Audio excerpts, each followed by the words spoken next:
বাংলাদেশৰ পৰা অহা মূল তোমাৰ মূল কি বন্ধু তোমাৰ মূল ৰাজহুৱাভাৱে তোমাক মানুহে কেতিয়া চিনি পাইছে মই আপোনালোকক কোৱা নাই আপোনাৰ যোগেদি ৰাইজক কৈছো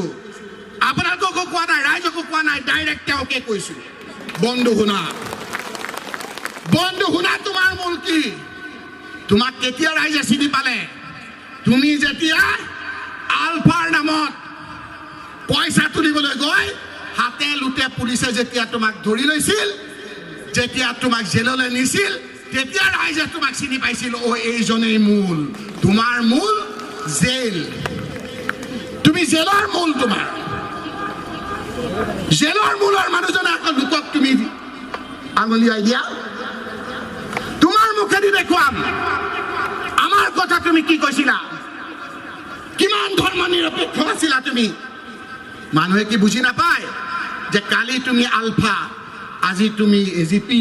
কালি তুমি কংগ্ৰেছ আজি তুমি বিজেপি মানুহে কি বুজি নাপায় তুমি কংগ্ৰেছৰ মানুহক বাংলাদেশী কোৱা আৰে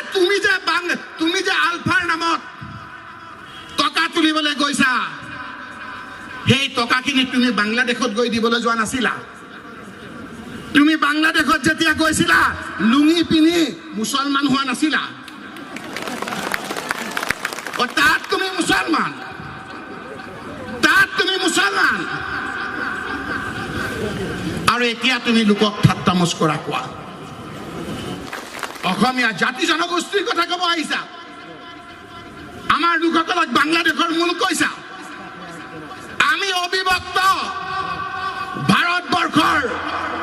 বিভিন্ন জিলাৰ বিভিন্ন ঠাইৰ লোক যেনেকৈ দিল্লীৰ পৰা মানুহ আহিব পাৰে যেনেকৈ বিহাৰৰ পৰা আহিব পাৰে অবিভক্ত ভাৰতবৰ্ষৰ বিভিন্ন ঠাইৰ পৰা কোনোবা আহিছিল সেইটো তুমি বাংলাদেশৰ মূল কোৱা বাংলাদেশ জন্ম হৈছে 1971 চনৰ 25 মাৰ্চত বন্ধু আহিবা একেলগে একাপ চাহ খাম আৰু ধুবুৰীৰ পাঁচগোপাল চক্ৰৱৰ্তীয়ে লিখা এই কিতাপখন একেলগে তোমাক দেখুৱাম ইয়াত লিখা আছে আমি কেতিয়া অসমীয়া হলো বন্ধু যদি পোৱা এই কিতাপখন পঢ়িবা তুমিও এজন ডাঙৰ লিখক মই এখন হস্পিটাললৈ গৈছিলো